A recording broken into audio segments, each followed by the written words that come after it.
If you're over 60 and want to take better care of your health at home, you're in the right place. Welcome to Senior Vitality Podcast, where we share simple senior health tips to help you stay active and independent. Welcome to the Deep Dive. Today we're on a mission that's all about longevity. We've taken a huge stack of your sources, everything from clinical trials to major research papers, all focused on how specific foods can impact aging in the brain, the heart, and even your skin. And we're going to distill that into the absolute key insights for you. Exactly. We're moving well past the general advice, the whole eat healthy thing. Right. The central finding, really, across all these sources is that anti-aging isn't some abstract hope. It's a very real physical battle that's happening every single minute inside your cells. A battle. Yeah. And the science says if you want true long-term resilience, you have to systematically fight two things: chronic low-level inflammation and oxidative stress. And that's what makes this so powerful. Right. We're going straight to the molecular level, the why behind the what. We're looking at everything from, how your arteries are functioning to the literal protective caps on your DNA. The goal is to give you the knowledge to be more than just healthy. It's about being biologically younger and more resilient for decades. So let's dive in. Okay, so to get this, we first have to really define the enemies. Oxidative stress and inflammation, those are the two big forces speeding up how our cells age. And oxidative stress is basically what? It's like rust, but inside your body. That's a perfect analogy. It's damage from unstable molecules called free radicals. And then chronic inflammation is like the body's alarm system is just stuck on constantly. So when those two are just running rampant, that's what damages the basic machinery in the cell. I noticed the sources kept coming back to mitochondrial function. Yes, mitochondria are the power plants of your cells. They're what turn the food you eat into energy. The old powerhouse of the cell from high school biology. Exactly. And when they get damaged by oxidative stress, they become inefficient. They actually start creating more free radicals, and eventually the cell just gives up. It's a major, major driver of age-related decline. So if you're eating foods that are rich in things like polyphenols and antioxidants, you're essentially insulating that power plant. Precisely. You're giving the mitochondria the tools they need to run cleanly. It reduces the damaging output and just, slows down that wear and tear. Speaking of wear and tear, let's talk about the ultimate measure of biological aging, telomeres. We've talked about them before, but what are they exactly, and how does a plate of food affect them? Telomeres are these little caps at the ends of your chromosomes. Think of them like the plastic tips on a shoelace. Okay, so they stop it from fraying. Right. And every time a cell divides, those telomeres get a tiny bit shorter. When they get too short, the cell can't divide anymore. It basically ages out. So telomere length is a direct marker of how biologically old you are, no matter what your driver's license says. So the holy grail is slowing that shortening process. Yeah. And the research seems incredibly clear that diets rich in, polyphenols and fiber are protective. They are. Polyphenols are powerful antioxidants that directly fight that oxidative stress and inflammation we talked about. And then you have the really interesting case of fiber. That NAE study you sourced was fascinating.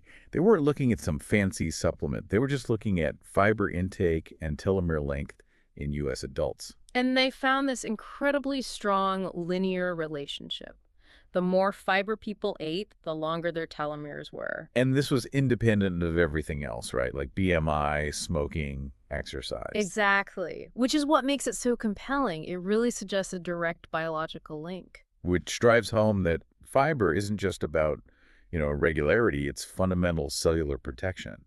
So what's the mechanism there? Why would fiber specifically protect your DNA? It all comes back to inflammation. Fiber feeds the good bacteria in your gut, your microbiome. Right. And those bacteria, in turn, produce compounds called short-chain fatty acids, like butyrate. Butyrate is a hugely potent anti-inflammatory compound that gets absorbed throughout your body. So by keeping that systemic inflammation low, you reduce the damage that shortens telomeres. So fiber is working through the back door. Nourish the gut, cut the inflammation, protect the DNA. That's the chain of events. Okay, let's unpack this and get to the specific foods. We absolutely have to start with what the sources call the champion of anti-inflammatory fats. Olive oil. Olive oil. And it has to be extra virgin olive oil, or EVOO. That's the gold standard. It's a Yeah. powerhouse of oleic acid and, most importantly, those polyphenols. And the extra virgin part is critical, you're saying? It is. Yeah. Because the more refined oils lose almost all of those beneficial compounds during processing. You're just getting the fat, not the protective elements. And the evidence for longevity here is it's overwhelming. High EVO intake, especially when you use it to replace things like butter or margarine, is directly linked to a longer lifespan. And a dramatically lower risk for all the major age-related diseases. We're talking cardiovascular disease, type 2 diabetes, even Alzheimer's. And we actually have clinical trials showing how it works in real time. There was that one randomized trial on patients who already had early atherosclerosis. Right, plaque buildup. Yeah. And just a daily intake of EVOO for 4 months. It significantly improved their endothelial function. Okay, let's break that down for everyone. What is endothelial function, and why is it such a big deal for your heart? Great question. The endothelium is the thin layer of cells lining the inside of all your blood vessels. Think of it like the non-stick coating on a pan. Okay. If that coating is healthy and flexible, its function is good. It helps blood vessels relax, reduces clotting, prevents plaque from sticking. Poor endothelial function is one of the very first signs of heart disease. So in that study, they actually saw the artery lining itself performing better. Exactly. And they saw a drop in inflammatory markers too. Things like cycam, which is a sign of active damage to the arterial wall. EVOO was literally reducing that friction in the system. That's incredible. Okay, let's pivot from the heart to the brain and eyes, because the data on dark leafy greens is just as compelling. It's as crucial. Dark leafy greens, so kale, spinach, chard, arugula, they're loaded with carotenoids, specifically two called lutein and zeaxanthin. And those are the compounds that build up in the retina for eye protection, but they also get into the brain. That's why they're so key for cognitive resilience. One huge study showed that eating leafy greens consistently, just about 1.3 servings a day, led to significantly slower cognitive decline. And the result was pretty stark, right? It was. Their cognitive performance was similar to people who were 11 years younger. An 11-year cognitive head start. I mean, if you're listening to this, that return on investment from just adding a daily salad or some spinach is it's profound. And don't forget the dual benefit. Those same compounds protect your eyes from macular degeneration and cataracts, and they also help protect your skin from free radical damage. Okay, this is where it gets really interesting when we start talking about the other staples. Let's hit fats and nuts. Fatty fish, salmon, sardines, cod, they're critical for marine omega-3s, which are incredibly powerful anti-inflammatories. They also stimulate collagen production and improve brain plasticity. And the data on walnuts, I thought that was a really powerful argument for just swapping out your afternoon snack. It really is. A long-term study showed that 60-year-olds who ate 5 or more 1-ounce servings of walnuts a week, they lived, on average, about 1.3 years longer than people who didn't eat them. A measurable extension of life expectancy from Yeah. a handful of nuts. Exactly. And then you have avocados, another great source of those monounsaturated fats like oleic acid, Right. For collagen and skin health. and also for the brain. Research links them to better memory and processing speed in older adults. And just to touch on a couple others, matcha and lentils, Matcha is having a moment, I think, mainly for focus. that's the L-theanine at work. It promotes a calm focus. But because it's powdered green tea, you also get this huge hit of antioxidants that support your gut health, which, again, reduces that background inflammation. And lentils. They're an overlooked champion. You get high-quality protein for cell repair and maintaining muscle, plus all that amazing fiber to feed your good gut bacteria. So when you connect all these individual foods, you start to see a pattern.